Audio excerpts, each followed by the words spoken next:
Friends, ನಾನು ಇವತ್ತು ಹೊರಟಿರೋದು ಹಾಸನದಲ್ಲಿ ಡಿಮಾರ್ಟ್ ಓಪನ್ ಆಗಿದೆ.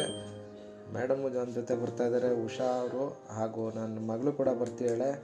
ಬನ್ನಿ ಇವತ್ತು ಹೋಗಿ ನೋಡೋಣ ಅದು ಹೇಗಿದೆ ಅಂತ ನೋಡೇ ಬಿಡೋಣ. ಹಾಸನದಲ್ಲಿ ಇದು ಹೊಸದಾಗಿ ತಣ್ಣೀರಳ್ಳದಿಂದ ಒಂಚೂರು ಮುಂದೆ ಹೋದರೆ ಸಕಲೇಶ್ಪುರದಿಂದ ಬರೋರಿಗೆ ಮತ್ತು ಎಲ್ಲರಿಗೂ ಹತ್ತಿರ ಆಗುತ್ತಿದ್ದು, ನಮಗೆ ತಣ್ಣೀರಿಂದ ದೂರ ಇದೆ. ಓಕೆ ಅಂತಕೊಂಡು ಬಂದ್ವಿ. ಒಳಗಡೆ ಹೋದ್ವಿ. ಒಳಗಡೆ ಹೋದ ತಕ್ಷಣ ಅವ್ರು ಹೇಳಿದರು, ಇಲ್ಲ ಒಳಗಡೆ ವಿಡಿಯೋ ಮಾಡೋಂಗಿಲ್ಲ ಅಂತ ಹೇಳಿದ್ರು. ನಾವು ಬಂದುಬಿಟ್ಟಿದ್ದೀವಲ್ಲ, ಏನು ತಗೊಳ್ಳೋದು ಬೇಡ ಅಂದ್ಕೊಂಡೇ ಹೋದ್ವಿ. ಹಾಗೂ ಒಂದು ಸ್ವಲ್ಪ ಬಿಲ್ ಮಾಡಿ ಬಂದ್ವಿ. ಆಮೇಲೆ ಒಳಗಡೆ ಹೋದ ತಕ್ಷಣ ಎಲ್ಲ ಐಟಮ್ಗಳು ಚೆನ್ನಾಗಿದೆ, ಬಟ್ ಹಾಸನಿಗೆ ಬೇಕಾಗಿತ್ತು. ಬಟ್ ರೇಟ್ ಕಂಪೇರ್ ಮಾಡಿದ್ರೆ ಅಂಥ ಏನು ಡಿಫ್ರೆನ್ಸ್ ಕಾಣ್ತಾ ಇಲ್ಲ. ಸೊ ನೀವೊಂದ್ಸಲಿ ಹೋಗಿ ನೋಡಿ, ನೀವು ಹೇಗಿದೆ ಅಂತ ಹೇಳಿ. ನಮ್ಮ ಹಾಸನದಲ್ಲಿ ಡಿಮಾರ್ಟ್ ಬಂದಿದೆ, ಅದೇ ಖುಷಿ.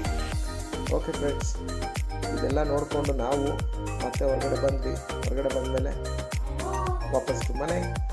ಇವತ್ತಾಗಿತ್ತು ವಿಡಿಯೋ, ಈ ಥರದ ವಿಡಿಯೋ. ಆ್ಯಂಡ್ ನೆಕ್ಸ್ಟ್ ಈ ಥರ ವಿಡಿಯೋಗಳಿಗಾಗಿ ನನ್ನ ಲೈಕ್ ಮಾಡಿ, ಶೇರ್ ಮಾಡಿ, ಸಬ್ಸ್ಕ್ರೈಬ್ ಮಾಡಿ. Thank you.